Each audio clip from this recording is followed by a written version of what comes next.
Pittsburgh Steelers fans, what's going on? This is Jeff Hartman, senior editor BehindTheSteelCurtain.com with you for a very special, I guess you would call it a post-game podcast, even though the Steelers did not play this Sunday. We're talking about Week 14 wrap-up as the Cleveland Browns and Baltimore Ravens game is wrapping up as we speak. The Cincinnati Bengals are just gearing up to play the San Francisco 49ers, and we're going to talk about everything under the sun for the next 40 minutes or so. We do have some news to kind of deliver. It's not good news, not happy news, but it's news nonetheless. And let's first introduce everyone to this show. Bryan Anthony Davis, what's going on?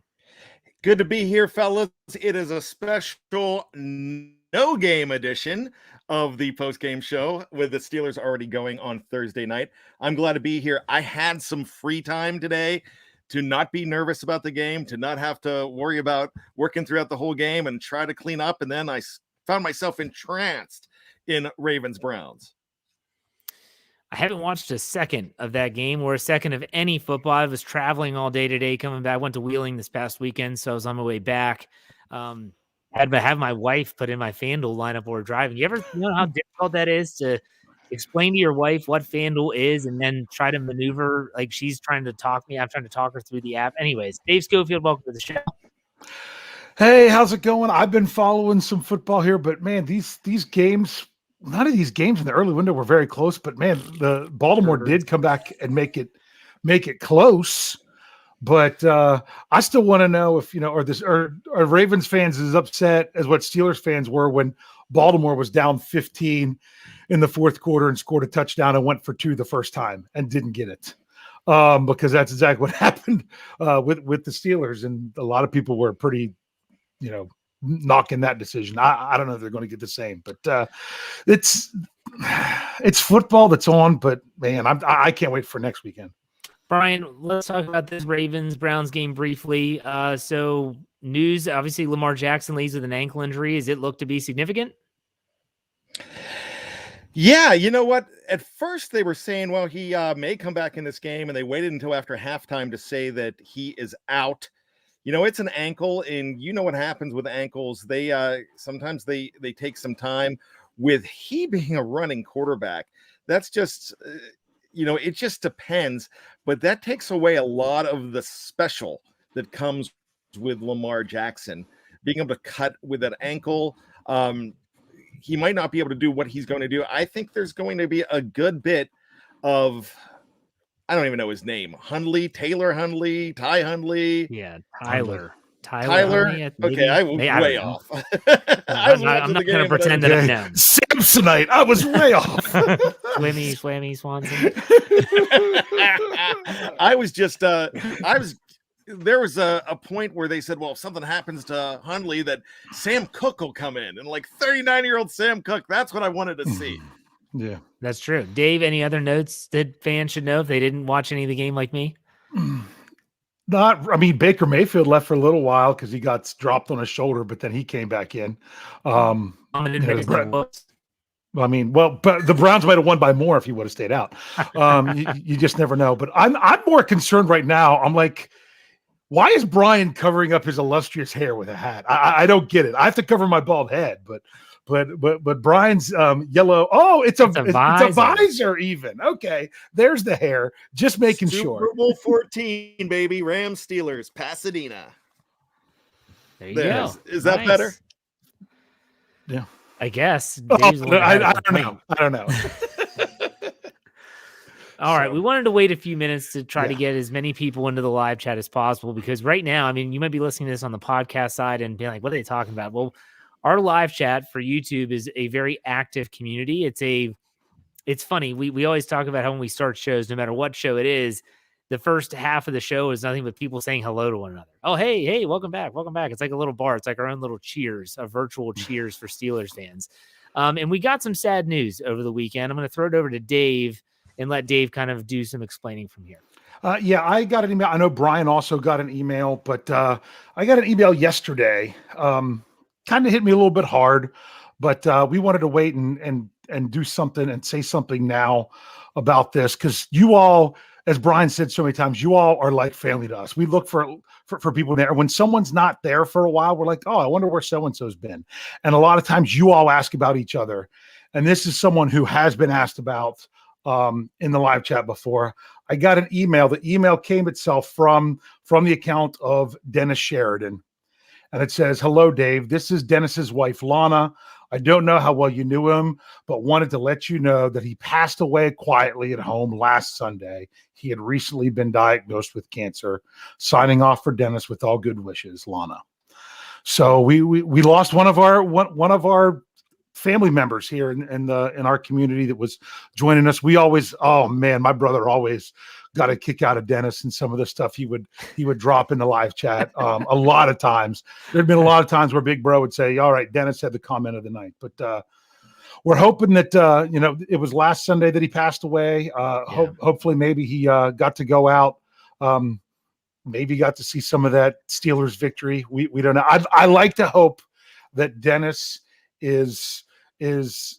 gets to remember the Steelers-Ravens game for all eternity. That was his last time with the Steelers. But what I sent back to his wife was, we're going to give Dennis. We're going to send him out with our own towel wave. So we will. You ready, guys? Want to do it now? You want to let Bryan talk about it? No, we'll wait. So if you're at home and you're listening to this, like grab your towel. So what we're going to do is Bryan's going to say something, Jeff's going to say something. If you have something you really wanted to say about Dennis in the live chat, we'll do kind of like we do at the end of the Scobro show and bring up a few things. Just write the word Dennis and then a colon and then say something, and I'll try to sort through these and let you all have a moment, because he communicated with you all just as much, if not more, than he communicated with us. So if you guys want to do that, you can go ahead and get that ready, and go ahead, guys. Yeah, Bryan, go ahead.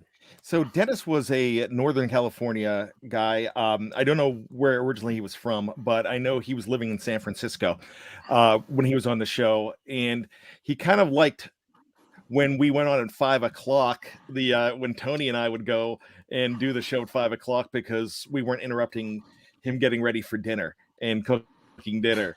And he would tell us that. He was like, come on, guys, I'm cooking dinner. But one time I have a great memory, because he would go ahead and he would email you guys, he would email me as well, and with certain things. And there was this one show, we got the schedule. It was during COVID. We got the schedule out for the 2020 Pittsburgh Steelers season, and we went on around 7 o'clock.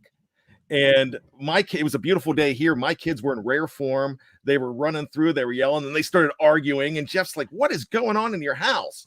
And I said, "I don't know. I'm just going to ground. These kids are going to get grounded like they've never been grounded before." So the next thing you know, the next day, I get an email from Dennis Sheridan.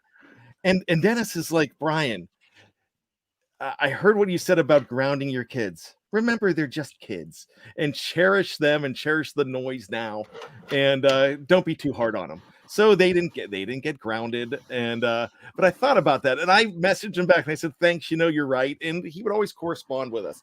And if he thought that I took one of his comments the wrong way, he'd email me, and I'm like, "No, we're okay. We're just we're playing back and forth. I'll disagree with you, but I'm always going to respect you." So this is a tough one on me. When I read the email yesterday, I read it from Dave first because I didn't check my email. So, wow, rest in peace, my friend. And God bless you. Yeah. I mean, for me, I don't have like one of those great Dennis stories. Like, he never emailed me. I think it's probably because a lot of times I want y'all to know, like, we read almost every comment in the live chat. Some of us focus more on the show than others, but still, we read almost every comment in the live chat.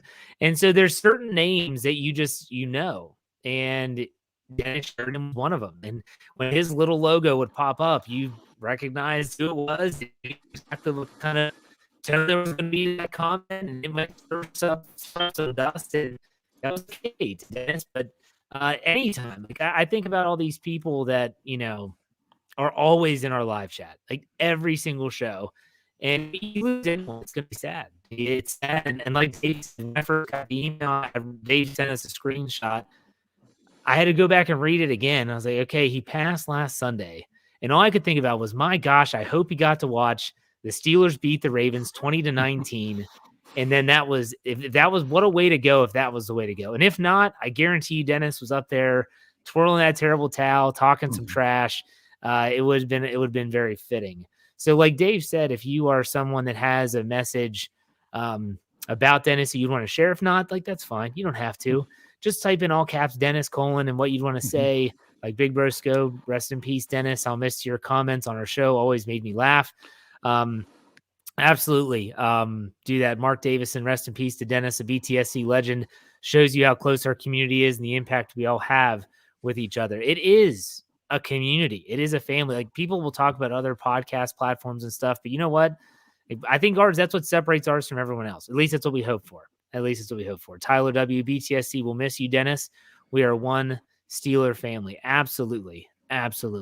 So anyone have anything else to say? Obviously, Dave, you see any more of those, throw them up. We'll read them. Well, this is a little bit longer, but we'll put Brad's up there. Go ahead, Brad Dave. says, this stinks, but I applaud you guys for letting us know. I mean, we had to let the family know. He says it's one big community, but it's one big family. Godspeed to him and the Sheridans. What is this? Bill and Gina forever. Okay. I was reading Billin. Okay. I couldn't separate it out. Said that he loved the show and the Steelers like we all do. Okay.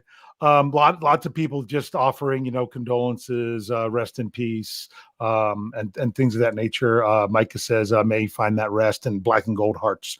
So it's a little bit sad to lose one of our own, but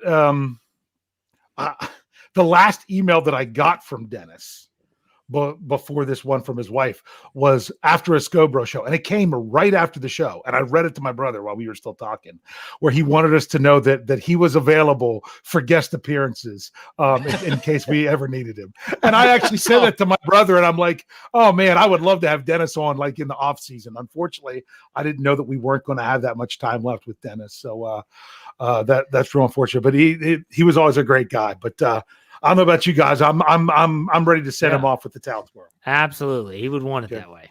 Yeah. I got my towel. Everyone at home, if you have your towel, let's go 1, 2, 3. Twirl those towels for Dennis. Dennis, we'll miss you, buddy. Cheer him on up in heaven. We know that. Yeah, for sure. So, God bless you, my friend. Absolutely. Black and gold forever. Amen. It's tough to transition from that, but we wanted to make sure we let everyone know in the community about Dennis. And if you have any more comments, throw them up and we'll obviously bring them up. But we do want to talk about some football and the Steelers and things like of that nature. And this is not going to be a longer podcast as we sometimes do. I want to talk to you all about the Thursday night game because I was not on the post-game show. Bryan was not on the post-game show. Dave was with that crazy Canuck Michael Beck. And I haven't talked to you all about the game. And I've been very dejected with the team. And I think we all can say that. Bryan, I want to know what your thoughts are on the state of the Steelers right now. And even if you want to throw in the fact that Sunday's games, the 1:00 games are now over, the state of the AFC, the division, throw all of it in there. Go ahead, Bryan. Well, yeah, you know what? It's just a topsy-turvy division. When you looked at after that game Thursday night, man, there they go. They're down in the standings. It's going to be tough. Then you see today the Raiders go down, the Ravens go down. You're going to see maybe it's always tough to play on the West Coast. Maybe Cincinnati goes down. So the Bills they play go down to the Buccaneers. The Bills. Cincinnati's actually at home.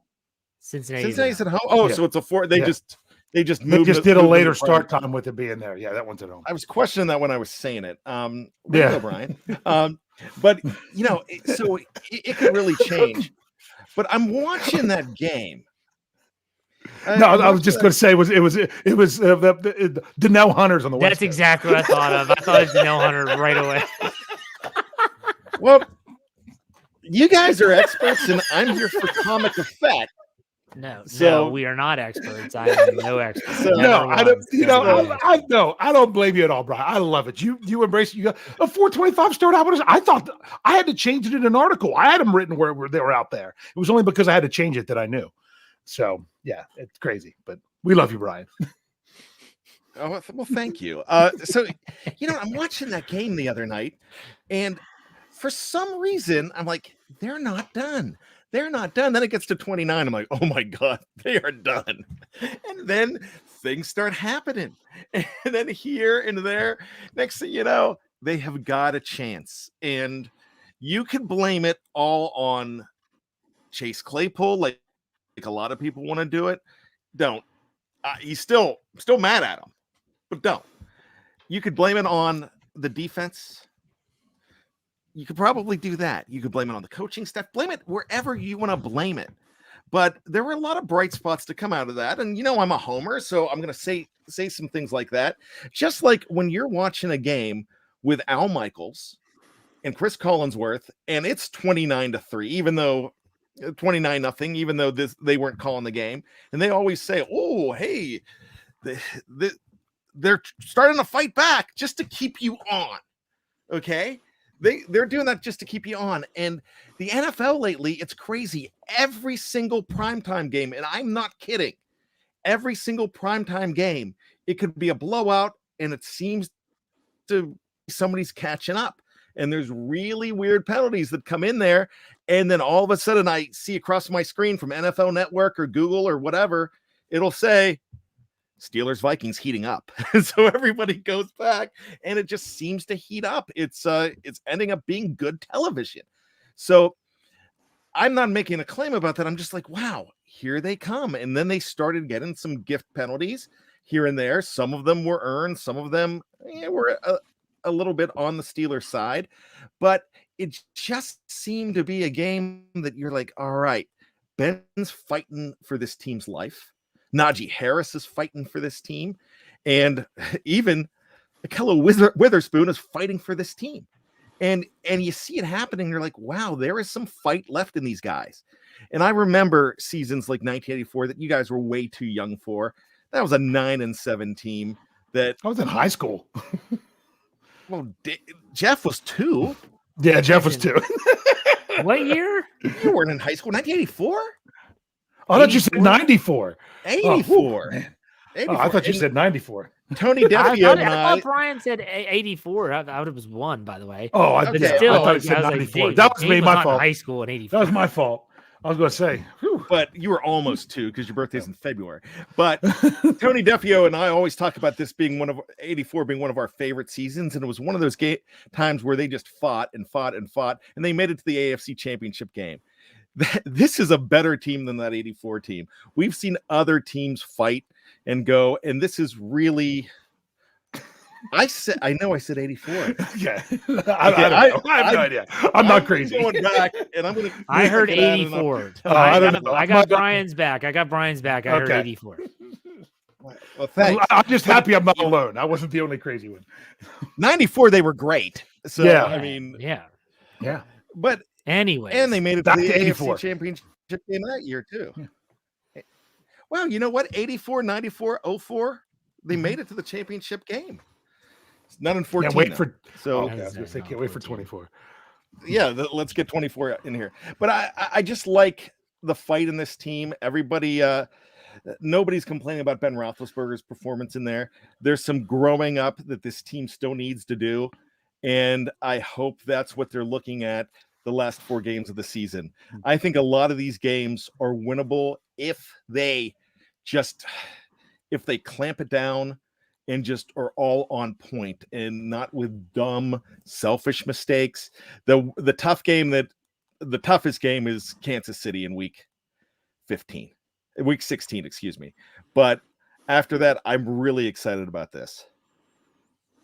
Dave, I heard your thoughts. I listened to the post-game show, but after having a weekend to kind of let things marinate a little bit, what are your thoughts on the Steelers, the state of the Steelers? All right. Well, first of all, I know, like some people are saying, no one's putting this game on Pat Freiermuth, that he couldn't come down with that catch because that was a great defensive play. And that's just one play. At the same time, you're frustrated with Chase Claypool. I'm not putting the loss on him. I'm definitely not. I'm just frustrated with the mentality of, really what cost him the most seconds was the Vikings player knocking the ball away. But if he wouldn't have stopped the pose, the player wouldn't have had a chance to do that. So it's just the whole idea of it. I'm laying this game completely at the feet of them sucking for the first 40 minutes. That's really what it comes down to. This team, they won't get it together. And that's why it's killing us as fans, is that then they come out and try to fight back for 20 minutes and almost pull it off.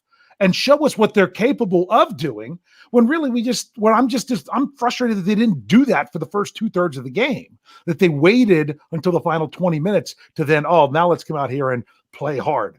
Okay. I want to keep saying that because that's what they have to do now for the last 4 games. They are now in the final quarter of the season. They've got to go play hard. I'm hoping that maybe a little bit of time here, but they have no room for error right now.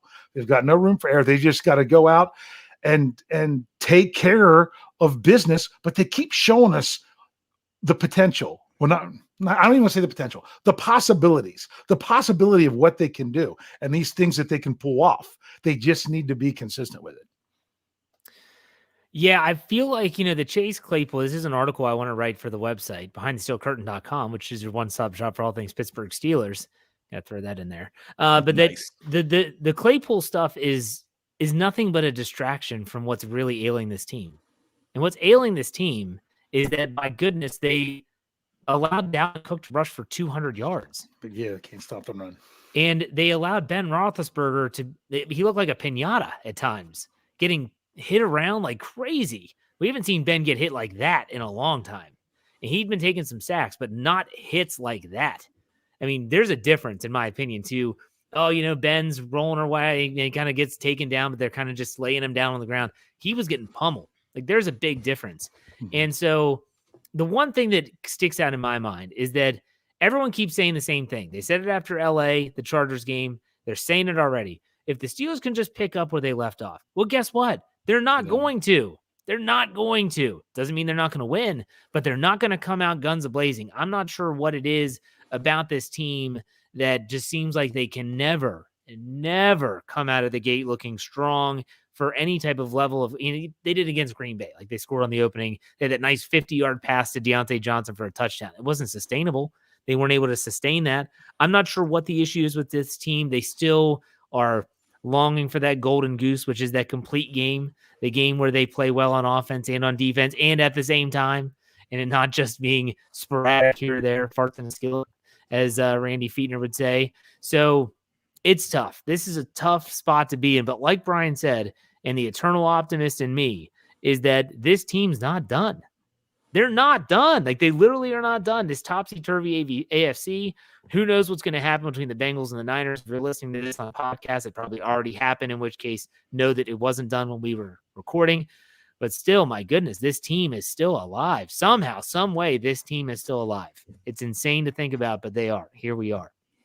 What I want to do right now is I want to take a break. For those that are watching live on Facebook or YouTube, don't go anywhere. We're going to take a quick break. We're going to be back. We're going to talk about Chase Claypool because the Super Chat wants to talk about that. We're going to talk about a lot of other Steelers stuff leading into this upcoming game against the Tennessee Titans in Week 15. Stay tuned. We'll be right back.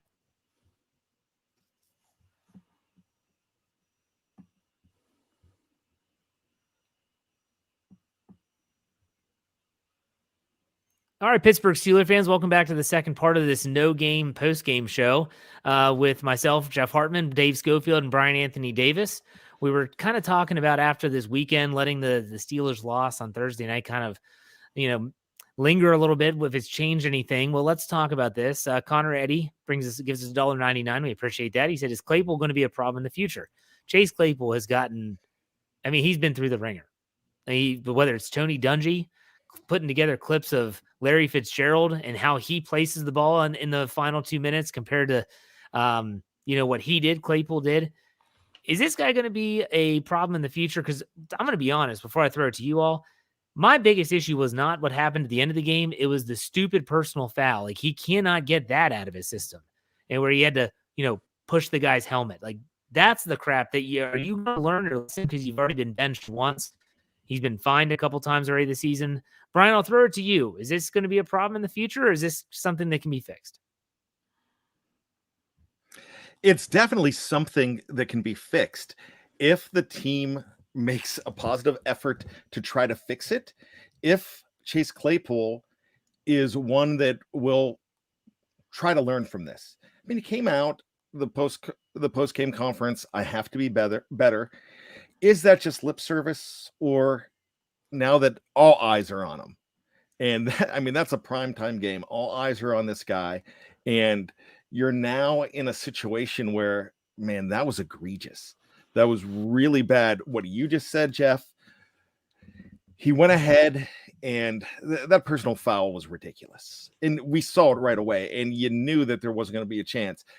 If players know that they could rile this guy up now, defenders, then man, it's going to keep happening if he doesn't buckle it down. So they really need to have heart-to-hearts with this guy and just say, look, I get it. You're a passionate player. You can't do that stuff. Now, I want to go to the play at the end of the game because I'm upset about the play at the end of the game too, because that is not taking team first. That is celebrating when there's a mission. So that means that he's on a different page. Now, I do want to bring somebody else up that we have no issue with, and that's Najee Harris. And I love the fact that Najee Harris and Pat Freiermuth, in situations when they're down, they get a touchdown, they're not celebrating. And they did that. Freiermuth did it back in the Cincinnati game. Najee did it here. But Najee also, in the Lions game, was not aware that you go to overtime. So the only reason I'm bringing that up is there's still a transition with some of these young guys that aren't in certain situations. And Chase might have thought there was a timeout there. Not a timeout, that the clock was stopped. You never know. It was just ridiculous. And they need to be reminded of these certain things. And when they're practicing that 2-minute drill, they need to be practicing with no timeouts. And I'm sure they are, but they need to continue to be reminded of this. When I see a guy like Trey Turner run and try to rip it out of his hands and say, come on, that's a veteran move.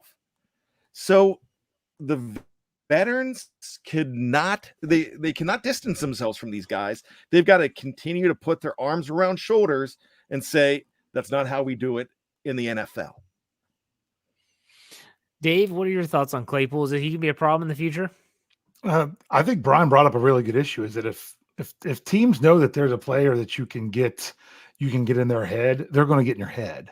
If they know they can get you riled up, they're going to get you riled up. So he's kind of put a target on him now with the things that he's done, because trust me, it is not just Steeler fans that are talking about Chase Claypool signaling for the first down. You were seeing this across multiple fan bases taking a shot at him. And if he just really wants to blow it off like it was no big deal, then that shows you he just doesn't get it. You either need to realize that, maybe it's only the Canadians that think it's okay to celebrate, because everyone else, I'm just throwing it out there, meaning everybody knows that you don't do that in that situation. And not only, I could understand if you just say I had a mental lapse, but it seemed like he didn't even back off that he did anything wrong, and that's the bigger concern with him going forward. And if he can't identify that, then he is going to be someone who can never really help your team to be the type of team that they need to be. See, and I agree with everything you all said. And to add on to that, the question which was asked by Connor Eddy, I believe is what it was, is that is he going to be a problem in the future? As of right now, history says that yes, he is. Yeah. Based on the fact that he has been fined 2 times already this season for personal foul penalties. He continues to have those issues. Tomlin benched him in a game, did not matter. Benched him again on Thursday night, did he not? Did not matter. And this tells me that those actions are not working. So unless the Steelers are going to start docking his pay personally or suspending him personally, it comes down to the fact that this team and this organization is going to have a tough decision to make. He does perform, and people say he's an underperformer. He's still, he had a tremendous game on field Thursday night. Led the team in receiving, I believe, 9 catches, I think, or 93 yards. I don't know if he had 9 catches, but he had 93 yards. I think that was the 8. The leading, 8 catches? Okay. Yes. So it's one of those, you have to walk that fine line between problem and worth the problem. Look at Antonio Brown as a perfect example. He was a problem, but he was worth the problem because what he did on game day was unparalleled during that stretch with Ben Roethlisberger. You have to ask yourself, is it worth the problem? Bryan, is it worth the problem? Absolutely, it's worth the problem, and you continue to try to make it better. I'm sure that there is some calm reasoning in there. I look, when they drafted this guy, he was considered at that point considered a high pick as far as integrity going. He was supposed to be a guy that everybody is look, we're not going to have a problem with this guy.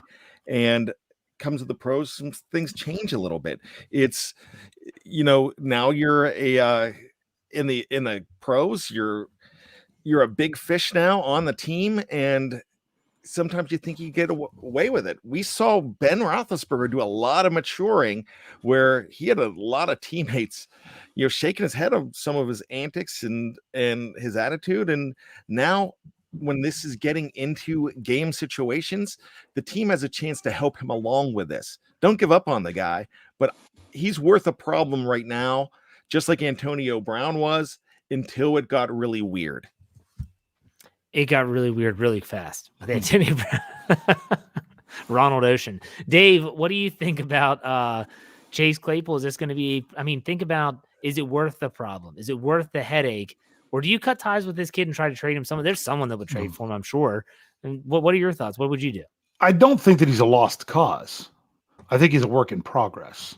And I think it's going to really take some work there. But he's just got to understand that the direction in which he's going now is the wrong direction. It's kind of like what I talked about last year with the Steelers. They were trending in the wrong direction to finish out the season. You want to be trending in that right direction rolling into the postseason. He is trending in the wrong direction with these type of things that you're dealing with. Remember, Jeff, you're the one who reminded us of this. He's the one that got busted up by Minkah Fitzpatrick, and was that in training camp or what? That was right before the season started. Yeah. So that obviously, and Minkah's not doesn't seem to be the kind of guy that just goes after people. So that seems to tell you that he beat the crap out of that guy. Okay. Yeah. Let me just say it now, because it's kind of not water under the bridge. Chase Claypool had him so angry that he literally threw him on the ground. And he did something stupid, and meaning punching him in the helmet, but he was literally just laying the lumber on Chase Claypool until he got broken up. And Claypool gets up and has the nerve to run his mouth more and start jawing at TJ Watt on the sideline, which tells me that he's going in the wrong direction. There's more issues. If you're going to keep having that, there's more there than what we see. For all we know, this is what. For Trey Turner to run over to Claypool, right? He was heading towards him as he was tackled, because it was almost like he expected him to not take care of the ball. It's almost like they knew he wasn't going to do what he was supposed to do, and he was already headed in that direction. That there might be a lot more than meets the eye here. We might never know the whole story for quite some time. Like, we didn't know a lot of this junk that went on with Antonio Brown until it all fell apart. So, we'll see how it plays out, but I'm not saying that I think the Steelers should do this or shouldn't do that. I'm not saying he's a lost cause, but I'm also not saying that if they choose that, hey, someone would like him and we can get someone else in here, maybe we can get a pick for him. I wouldn't be surprised if they did that either. It would just tell us more of the story that we don't know right now. His stock has never been lower, though. His stock has never been lower, but it's a situation where you're looking at it and you're saying, geez, this guy. You're right, Trey Turner. I've seen that video on Twitter so many times. It's like the Zapruder film, with the JFK assassination, where you're like, oh my gosh. So then you throw in like the Vikings player, who is it, Kendricks, that supposedly hits the ball out of the hands, which they're like, fans are like, that should be a penalty, and Turner, and then Claypool's yelling at Turner. What is going on? So someone brought this up in the live chat. I want to throw it over to Bryan, ask him this question. Is this a reflection? Is this a mirror image of what the Steelers locker room is right now and the culture that has been created, or what do you want to say, destroyed so far in this 2021 season? I think there has got to be a huge chasm in that locker room with 53 guys going in different directions, or let's just say 26 and a half guys going in different directions. I have a feeling there's cliques. I have a feeling that it's not all kumbaya the way that you kind of want it. I think that they're more fellow employees than teammates if there's a reflection of what I see here. Now, do guys have each other's backs? Some might and some might not. But right now, the high character guy that was Claypool in college is not showing up in the NFL.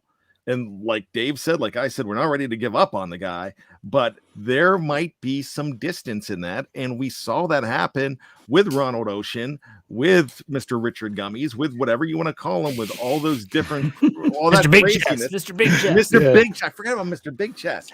So, you know, I mean, I go back to Mr. Big Chest, Antonio Brown, and I think, my gosh, Troy Polamalu wanted to kill you. If you make Troy Polamalu mad at you enough to want to put a bounty on your head, a bounty on his own teammate in practice, you know, Whoa, that's wait, a what? pretty This big is deal. whoa. I don't know if I've heard I this. know story. what you're talking about here. You never heard bounty? that story? It wasn't a money bounty, but so the story goes that Ryan Clark said to Troy, "Let me take care of him," because he was insulting and going after Dick LeBeau in practice. I don't know what year this was, but Troy Polamalu was so mad he wanted the defense to go after him and take him out in practice. And that's a story that's gone around forever. Is it legend? I don't know. I'm surprised you guys don't know about it, but I know Tony and Shannon, I think we were talking about it the other night. I mean, this is something that was going around. I don't know whether it was in the book or not, but there was a situation where Troy was that mad at Antonio Brown because he was that much of a problem, and we just didn't know about it on the outside. Dave, what do you think? I go back to something that Ryan Clark said, since Bryan brought it up, about how, you know, he always said when it came to AB, don't pay that guy because how the money changes people. And you got to remember this. These are young guys that, you know, people knew who they were and everything in college, but now you put them as professionals, you give them the paycheck and everything else. Is it going to make what Ryan Clark was saying is like, it's just going to take who you are, and the good things about you, it can make better, but the bad things about you, it can make worse.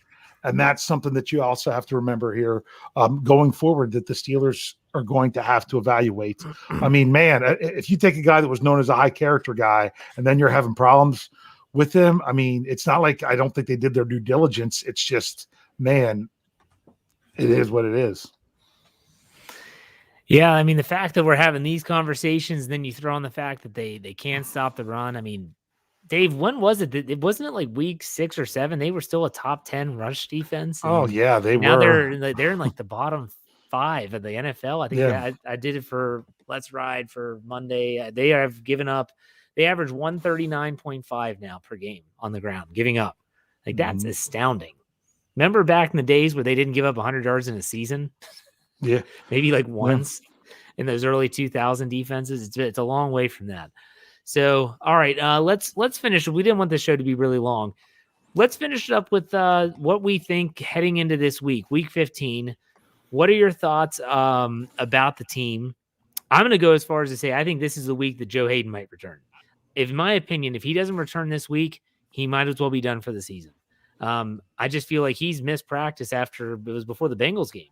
That, you know, you had him practicing in a limited fashion. Everyone thought he might be back. He was questionable, then downgraded to out, has not practiced since. So that might be something to keep an eye on, in which case you'd have to decipher what do you want to do with Ahkello Witherspoon, who's coming off a 2-interception game, in Cam Sutton. Might be a good problem to have. Also, I think this might be a week that you see if Zach Banner is going to come in. I'm not sure. I think I'm beyond the point of thinking he's some godsend that's going to save the Steelers and the offensive line. But Bryan, what about you? What are your thoughts about this team heading into this week 15 game? Is it a 1:00 kick against Tennessee, Dave? Yes? Yes, it is. He's going to be there. He's going to be there. Yes, That's why I asked. All right, Bryan, go ahead. Boy, we were really afraid this was going to be moved to Sunday night, and I'm so glad it wasn't. I know Dave's glad it wasn't. Yeah. Because that's a long ride home in December. But I have to say this. With Derrick Henry out, I expect the Tennessee Titans to be more susceptible. I know they've still won a lot of games with him out. I just feel like that's not a guy that could shred the Steelers. as much. Now, they have other capable running backs there, but I'm really looking at this as something even more. I'm looking at this as the game. I'm looking at this as December 11th, 2005. And what I'm looking at is, all right, there's no margin for error. Dave Schofield said that earlier in this show. I look at it as, this is it, boys. I can see Apollo Creed saying in the 15th round of the first Rocky movie, this is it, man. And they go in and they just knock them out. And I think this could actually be a signature win if they get their family business together. And that's all it's going to take. They clean up that locker room. They can clean up that game at home and play well. Now, look, it's not definite, but I really think that this is a game that they can go in and they could make some kind of statement that we're not done yet. Dave, what about you? Thoughts about this upcoming week? Well, you've got to just take care of your own business. That's what you've got to do. You're playing a 4-game season. If you can do everything that you can to finish out strong, you're giving yourself a really good opportunity. Like I said, I would rather have a Steelers team win their final 4 games and squeak into the playoffs than have one that wins 11 straight to start the season and barely gets in, if you know what I mean. But they have to step up to do that. The AFC North is not it's still wide open. I mean, the Ravens are going to be in the lead at 8-5. And Cincinnati's either going to be, at the time we're recording this, they're either going to be 8-5 or 7-6. Cleveland 7-6, and the Steelers are 6-1. But then you got to look at who those teams are still playing. Like Baltimore, they are at home 3 of their last 4. But the teams that are playing are the Packers, the Bengals, the Rams, the Steelers. Okay, that's some interesting games there. Then you look at the Bengals. They have to play the Broncos, the Ravens, the Chiefs, and the Browns. Okay. Then you look at, I'm still trying to bring them all up one at a time. We know who the Steelers play because they've got Tennessee, Kansas City, Cleveland, and Baltimore. And then the Browns, they have the Raiders, the Packers, the Steelers, and the Bengals. All of these 4 teams have games that are going to be tough games. It's going to be who can come out and put it together to finish out this season. And that's who's going to take home the North. Nobody's out of it. The Steelers just have the hardest road ahead because they're the furthest one behind by a half a game. So you're not out of it. But if you don't show up to play, then it's not going to matter. There's a lot of football left. It's only 4 games, but that's a lot of time. And the only thing I'm going to say, and I say this multiple times every season, just enjoy the final 4 games. Like whatever happens, we'll be sitting here at the season's end at some point, and we're going to say, gosh, where did the season go? We all have that forward-thinking mindset. Well, there's next week. Who they play next week? Who they play next? Well, eventually it's going to be over. And then we're going to start the NFL draft crap, and that's endless almost. And free agency is going to be bigger than that, I think. Free agency is going to be huge, but based on the Steelers probably going to have some cap space for once to be able to kind of be buyers. So just enjoy the last, just enjoy the last 4 weeks of this season. We'll deal with all that stuff afterwards, but this season's going to be over. And if it's Ben Roethlisberger's last season, then you want to see the last 4 games of it and just enjoy it, because we've seen what it's like without him. You might want to enjoy it. So take that for what it's worth. All right, guys, thanks for taking the time. Just want to say one last time, I think I speak for Dave and Bryan. Rest in peace, Dennis. If you're joining us late, we announced in the early portions that our friend Dennis Sheridan, longtime listener of our podcast and YouTube live chat participant, passed away last Sunday at his home peacefully. So rest in peace to Dennis. Want to make sure that that is said. So, guys, any last thoughts, Dave or Bryan, on that? No, you summed it up great. You got it. Okay. Thank you. Thank you all for taking the time, and we will see you all throughout the week in our podcast. The three of us will be back on the preview on Thursday night, so make sure you check that out. BehindTheSteelCurtain.com should be your one-stop shop for all things Pittsburgh Steelers. Wherever you get your podcasts or Steelers or Behind the Steel Curtain, subscribe, follow, whatever the platform indicates so that you don't miss a thing. We will see you all later. Go Steelers. Take it easy.